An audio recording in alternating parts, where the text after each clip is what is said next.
મફત કાર્ય. એક રાત્રે રામનના ઘરે ચોર ઘૂસી આવ્યા.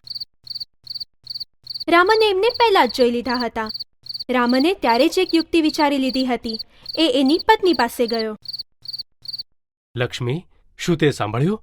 ગામમાં થોડા ચોર ઘૂસી આવ્યા છે. આપણે આપણી અમૂલ્ય વસ્તુ અને ઘરેણાઓ સંતાડી દેવા પડશે. પણ આપણા નાણાં અને ઘરેણાં સંતાડીશું ક્યાં? આપણે આપણા નાણાં અને ઘરેણાં એક મોટા પટારામાં મૂકી દઈએ. એ પટારો કૂવાના તળિયે જવા દઈશું. એ જ સૌથી સુરક્ષિત જગ્યા છે. આ બધી વાતો એ ચોર સંતાઈને સાંભળતા હતા.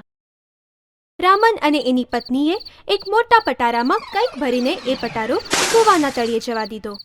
એ ચોર આ બધું જોઈ રહ્યા હતા. એ રામન અને એની પત્નીના ઘરે પાછા જવાની રાહ જોઈ રહ્યા હતા. અને પછી હવે આપણે પટારો કૂવામાંથી કાઢશું કેવી રીતે? આપણે એક કામ કરીએ, કૂવાનું બધું પાણી બહાર કાઢી લઈએ અને પછી આરામથી એ પટારો બહાર ખેંચી લઈશું. એ મૂરખ ચોર તનતોડ મહેનત કરીને કૂવાનું પાણી બહાર કાઢવાનો પ્રયત્ન કરવા લાગ્યા.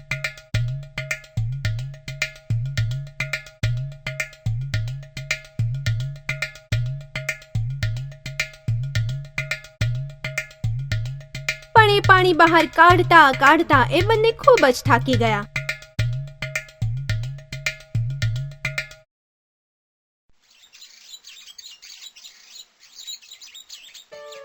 સવાર પડી.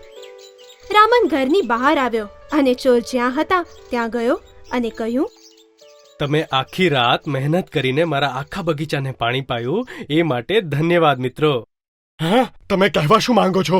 મારે આખા બગીચાને પાણી આપવાનું હતું અને મારે તમને મૂરખ પણ બનાવવા હતા. હે ભગવાન! આપણે મૂરખ બન્યા. બંને ચોર ત્યાંથી ચાલ્યા ગયા. બીજા દિવસે રામને જ્યારે આખી વાત રાજાને સંભળાવી ત્યારે રાજા પણ હસવા લાગ્યો.